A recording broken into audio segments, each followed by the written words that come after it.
으로 기다리고 있는가를 함께 오늘 말씀을 통해서 생각해 보길 원합니다. 그 당시에 성탄절이기 전에 많은 이스라엘 백성들은 오매불망 구원자를 기다렸어요.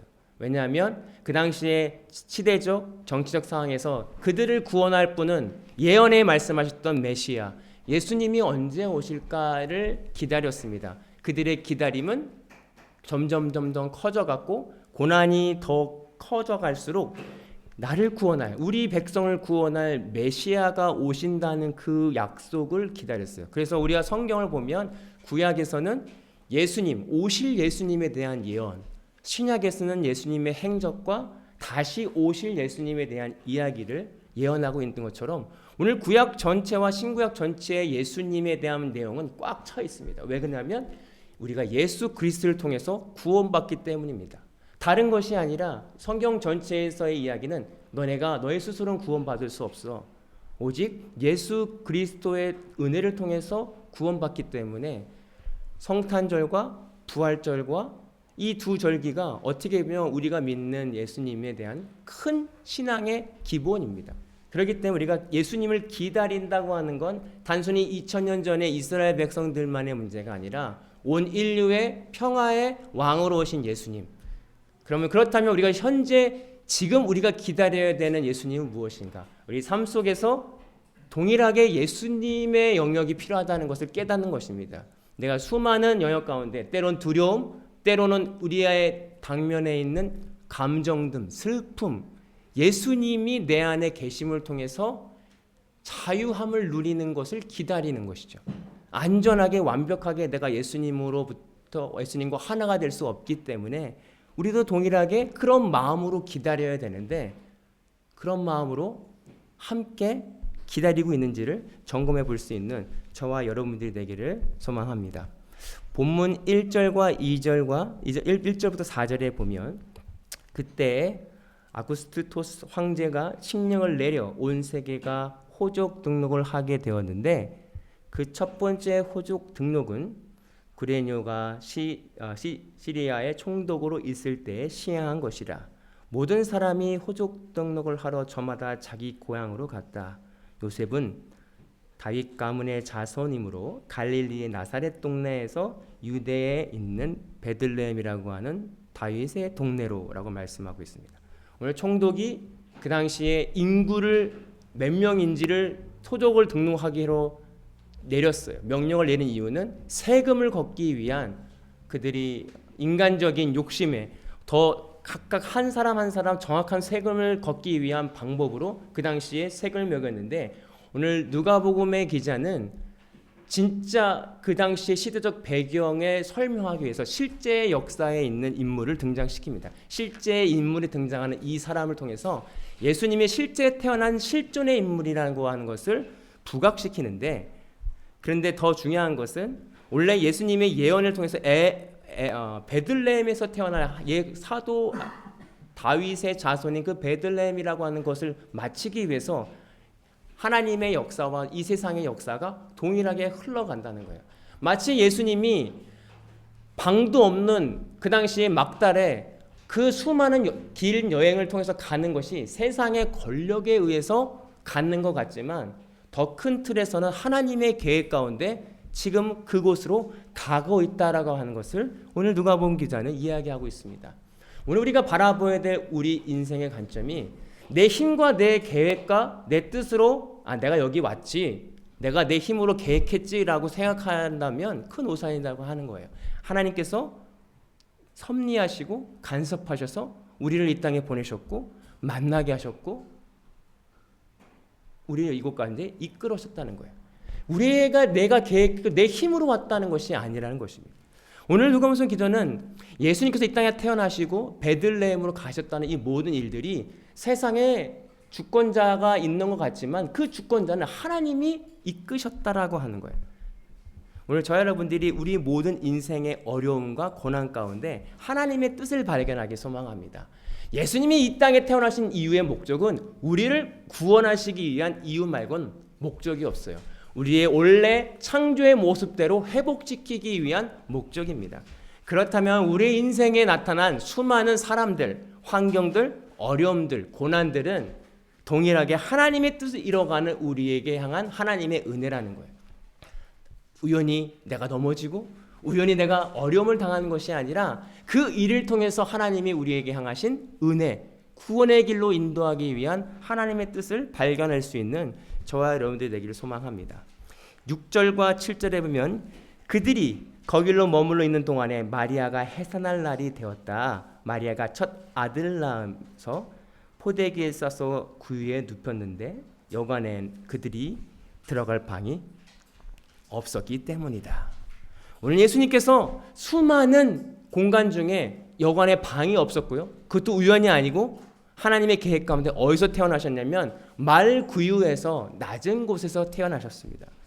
이것은 하나님의 일을 보여줍니다. 하나님의 관점을, 우리 인간의 관점에서의 구원자 메시아는 높은 곳에서 태어나세요. 왕의 아들로 태어나든지 힘이 있고 권력이 있는 집안에서 태어나는 게 인간의 가치관과 세계관에서 맞는 얘기예요. 그러나 오늘 예수님의 부모는 가난한 집이었고 예수님이 태어난 곳은 말밥통에서 태어나셨어요. 그것은 하나님이 낮은 곳에서 임하시는, 낮은 자리에서 태어나신 것을 의미합니다. 어떻게 크신 하나님께서 작은 인간의 몸을 입고 그것도 인간의 기준에서 천이천한 말구에서 태어나실 수 있을까? 이것이 하나님의 역사입니다. 하나님의 은혜입니다. 우리가 어떻게 하나님을 만날 수 있습니까? 내가 낮아질 때 하나님을 만나. 내가 내 힘으로 뭔가 안 될 때, 내가 실패할 때, 내가 도저히 어떻게 할 수 없을 때, 아, 나는 안 되는군요. 나는 어떻게 할 수 없는 인간이군요. 고백할 때 하나님을 경험하는 거예요. 왜냐하면 예수님이 낮은 곳으로 임하셨기 때문에 그렇습니다. 오늘 우리의 삶 속에서 나를 낮은 자리로 인도한다면 그것을 은혜로 여기길 소망합니다.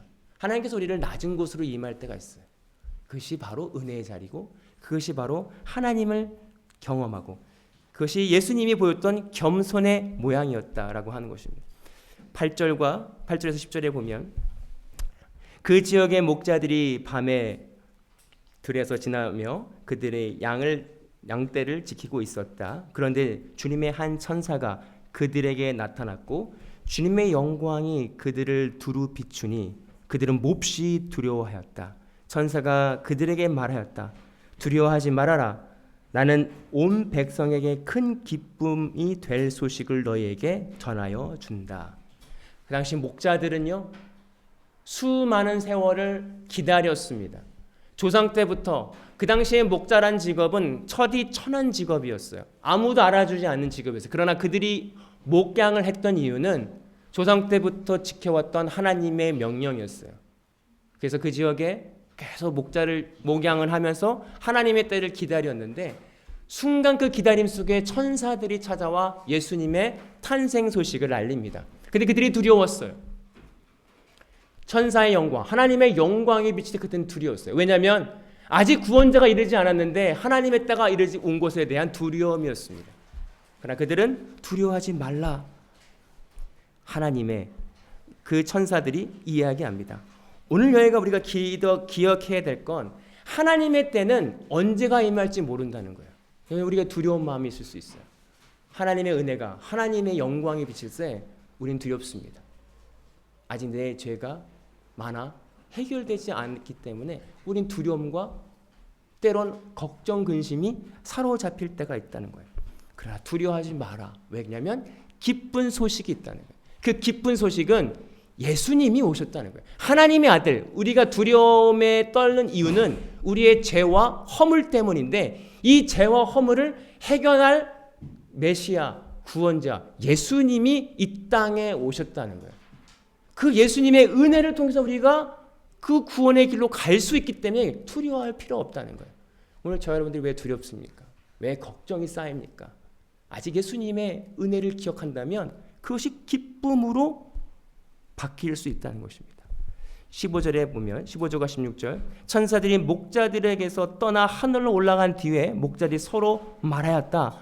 베들레헴으로 가자. 주님께서 우리에게 알려주신 바 일어난 그 일을 봅시다. 그리고 그들은 급히 달려가서 마리아와 요셉과 그 위에 누워 있는 아기를 찾아냈다라고 말씀하고 있습니다. 오늘 그 목자들이 천사들의 말을 듣고 즉시 갔어요. 급히 갔어요.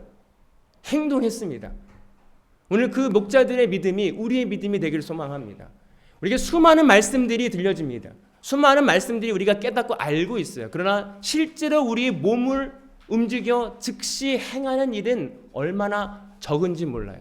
그러나 오늘 그 목자들은 메시아를 기다리던 그 기다림 앞에 천사들이 들려준 그 이야기를 듣고 즉시 달려갑니다.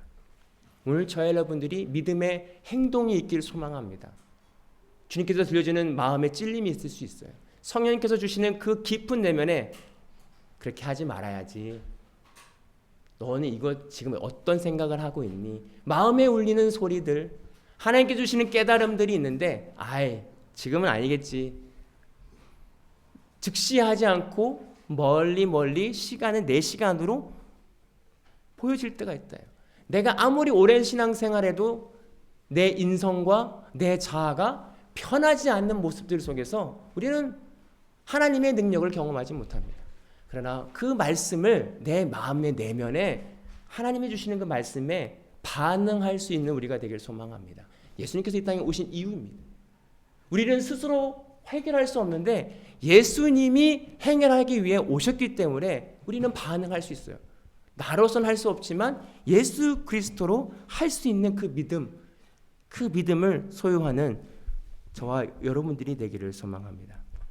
17절과 18절에 그들이 이것을 보고 나서 이 이야기에 관하여 자기들이 들은 말을 사람들에게 알려주었다.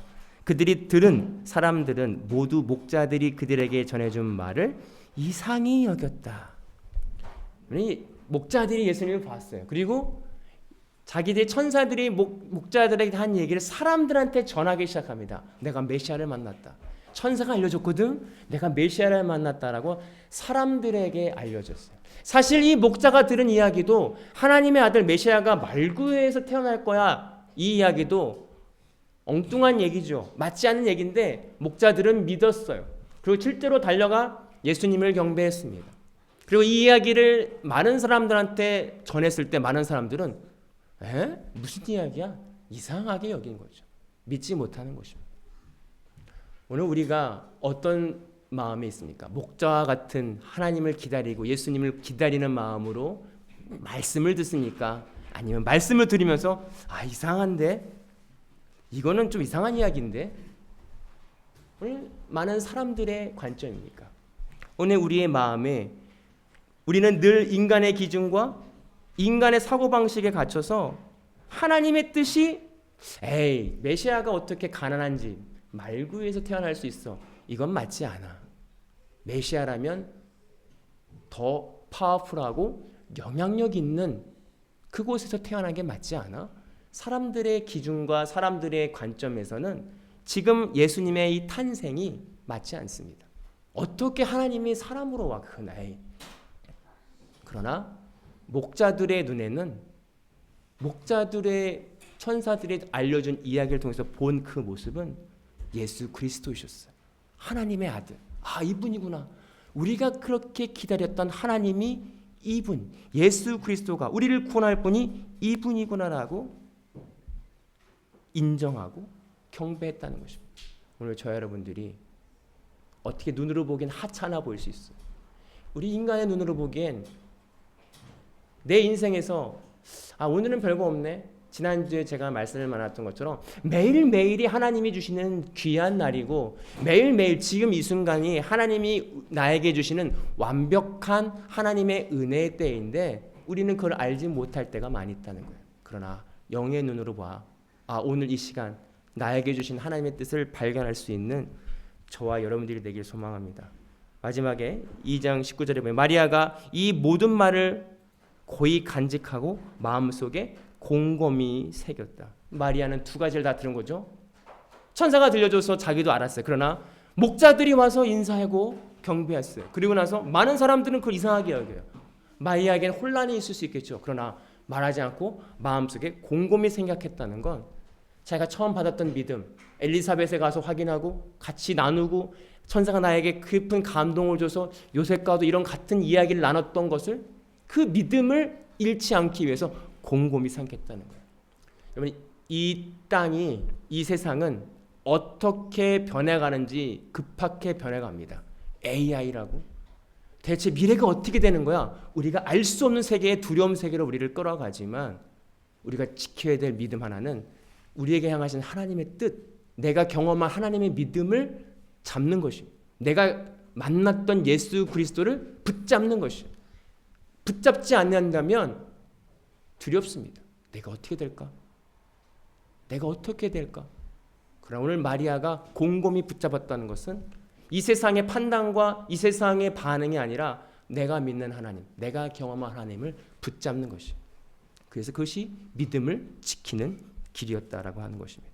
그래서 마지막 절에 목자들이 자기들이 듣고 본 모든 일이 자기들에게 일러주신 그대로임을 알고 돌아가면서 하나님께 영광을 돌려 그를 찬미하였다.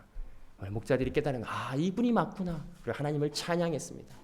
우리 매년 성탄절에 우리가 기억해야 될 건 예수님이 누구 때문에 오셨냐? 나 때문에. 예수님이 누구 때문에 죽으셨냐? 우리의 나 때문에, 우리의 죄 때문에 죽으시고 부활하신 그 예수님을 믿어 우리의 창조의 모습대로 회복할 수 있다는 그 믿음을 지켜나가는 우리 모두가 되기를 소망합니다. 기도하겠습니다. 사랑해 주님 감사합니다. 우리를 위해 이 땅에 내려오셔서 천하기 천한 마국간에서 태어나시고 우리의 죄를 다 해결하시고 십자가에서 돌아가시고 부활하신 그 주님의 은혜를 감사를 드립니다. 우리가 그를 믿으며 그것을 소유하는 자가 되게 하시고 목자들처럼 우리가 기다리고 하나님의 은혜, 예수 그리스도의 그 구원의 은혜를 사모하는 자들이 될 수 있도록 인도하여 주옵소서. 감사드리며 예수님의 이름으로 기도하옵나이다. 아멘. 이 시간 성탄 예식을 함께